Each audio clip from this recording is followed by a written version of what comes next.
Most teachers can agree that the best way to learn those difficult concepts taught in the classroom is to apply them in the real world. Lorain County Community College students are finding ways to apply what they are learning and help the community at the same time. They are engaging in service learning, a national movement, gaining great momentum. This year marks the 4th year Lorain County Community College has been involved. The college was one of only 8 institutions that received a grant to promote service learning. Service learning is something new to the college, but it's something that's really exciting and can really engage our students while also helping us make a difference in our community. How service learning benefits the faculty? It really acts as another form of a teaching tool.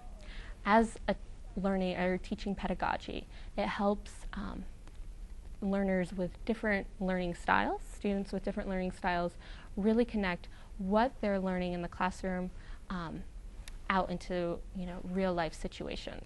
3 Lorain County Community College students are tutoring at Save Our Children nonprofit organization. They have an after-school K-6 program, a summer program, and a Teens in Action internship. Plus, they have a teen youth council for the older teens. The organization actually began, as we said, approximately 22 years ago, and it was actually formed out of the youth ministries of Asbury United Methodist Church. And with that, it just continued to develop. At least 2 Lorain County Community College students have helped these children with their homework in the after-school program.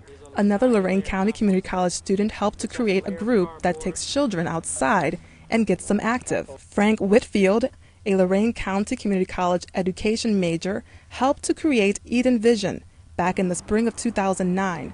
The group, comprised of young boys and men from 4th grade to age 19, have built 7 gardens around Elyria. They hope to build more throughout Lorain County.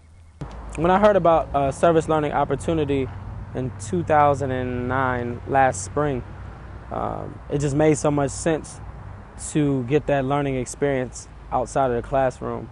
And my professor had never heard of service learning, and I introduced it to him. It was an ecology course, and he allowed me to work on doing gardening for an ecology course. In this raised bed, they planted garlic, and here they planted strawberries, and have planted many more vegetables and fruits. They expect to be in full bloom around July. So that's a metaphor I use with the youth a lot of times, is that you are a garden, and what are you planting in your life? What are you weeding out of your life? And how are you keeping it fertilized? Are you watering that seed? So it's definitely been an awesome opportunity. Whitfield said Eden Vision is going to open up to young girls too, soon this year. As a teacher, why not consider adding a service learning component to your classroom? I've kind of figured a way to do the research-based, research-driven service learning where we're gathering data that can be useful in the environmental monitoring class. And then I've also tried to find smaller opportunities as they arise to fit into my biology courses. But I found that it's really stimulating to the students to bring in the community partners into the classroom. And so that's one thing I definitely recommend to other teachers trying to get started, to generate interest and to really help the students understand what service learning is. There's just a infinite amount of potential out there, so I would encourage other faculty to just give it a shot.